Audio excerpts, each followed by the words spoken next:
Hey everyone, welcome back to the channel. Before we dive into this explosive story, make sure you subscribe, hit that like button, and share this video because today, we're talking about a political earthquake shaking Zimbabwe. The opposition has spoken, and the message is loud, raw, and revolutionary. It's time to remove ZANU-PF and fix our country. In a country that has endured over 4 decades of broken promises, economic collapse, and political betrayal, these words are more than just a rallying cry, they're a spark that could ignite a movement. The opposition leader's speech, delivered to a charged crowd of supporters, was nothing short of electric. He didn't mince his words. He declared that ZANU-PF has failed Zimbabwe beyond repair, accusing the ruling party of turning the nation into a playground for the corrupt and a graveyard for the dreams of the poor. Zimbabwe cannot continue like this, he said, his voice echoing over the crowd. We have suffered enough. Our people are hungry, our hospitals are empty, our youth are unemployed, and our leaders are rich. ZANU-PF has looted everything from us, our land, our freedom, and our future. But we will not be silent anymore. The crowd erupted, chanting and waving flags, some shouting "It's time.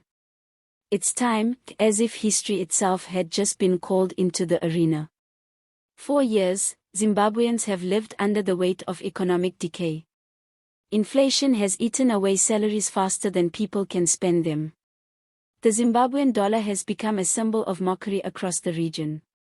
Power cuts, water shortages, and collapsing infrastructure have become part of daily life. And yet, the government continues to boast of progress while millions survive on hope and prayer. The opposition leader's message hit home because it reflected the deep, unspoken truth that everyone knows but few dare to say aloud: the system has failed, and it must be dismantled. What made this speech even more powerful was its timing. It comes at a moment when the people are restless, when even traditional ZANU-PF supporters are beginning to whisper their doubts. The younger generation, born long after independence, no longer sees ZANU-PF as liberators but as captors holding the nation hostage. Across cities and rural areas alike, there is a growing sense that change must come, not from foreign powers, not from donors, but from the people themselves. The opposition leader spoke directly to that sentiment. He called for unity beyond party lines, telling citizens that the time has come for every Zimbabwean to rise, whether they wear red, blue, or green, to take back the country from those who have ruled it into ruin. This is not about politics anymore, he said. This is about survival. This is about reclaiming the soul of Zimbabwe. Those words resonated like thunder across social media, spreading through WhatsApp groups, TikTok clips, and Twitter threads like wildfire. Of course, the ruling party did not take the speech lightly. Within hours, ZANU-PF officials dismissed the remarks as treasonous, accusing the opposition of trying to incite chaos. State media ran headlines branding the opposition leader as puppet of the West, echoing the same tired rhetoric Zimbabweans have heard for years. But this time, the people weren't buying it. Instead of fear, the accusations only fueled anger. Zimbabweans are tired of being told that wanting change is unpatriotic. They're tired of being blamed for the suffering imposed on them by those in power. In towns like Bulawayo, Gweru, Mute, and Harare, people are talking openly about the new Zimbabwe they dream of, a Zimbabwe where leaders serve, not steal, where hospitals heal instead of turn people away, where jobs are real and not political favors. There's a fire building beneath the surface, one that the ruling elite can no longer ignore. Even civil servants, traditionally cautious and silent, have started grumbling. Teachers and nurses continue to strike for better pay, while soldiers and police quietly complain about their own deteriorating conditions. The opposition leader's call for a revolution isn't necessarily one of violence, but of awakening. He spoke about a people's revolution, one that begins with courage, organization, and the power of the ballot. But in Zimbabwe, where elections have long been marred by intimidation and rigging, that's easier said than done.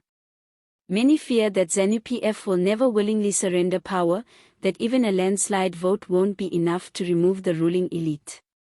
Yet, hope is a powerful thing, and hope is exactly what the speech reignited. For many Zimbabweans, it feels like a turning point.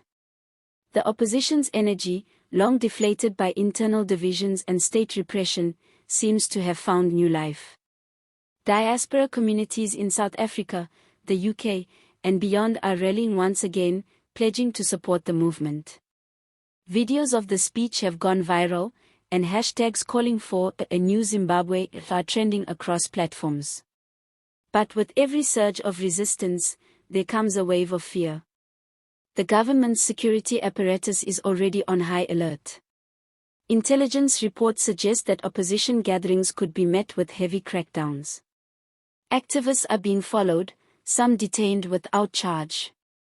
The regime knows that once people lose their fear, the balance of power begins to shift, and that's exactly what's happening. Still, amid the threats and the uncertainty, there's a sense of defiance growing stronger by the day. Zimbabweans have seen enough, endured enough, and lost enough. The speech didn't just criticize, it inspired.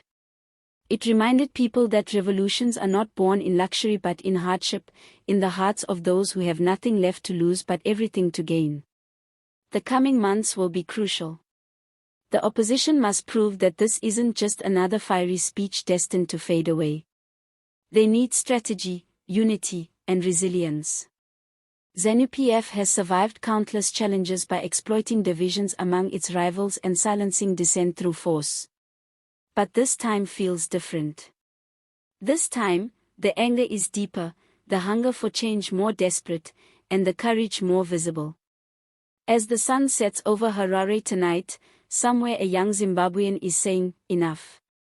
A grandmother in Mutoko is whispering a prayer for change. A vendor in Mbeya is hoping that tomorrow will bring better days. Across the nation, hearts are stirring. The revolution the opposition leader spoke of might not come with guns or marches, it might come with ballots, voices, and a unity that ZANU-PF cannot break. Because after all these years of pain, silence, and fear, one truth stands clear in the minds of millions: Zimbabwe deserves better.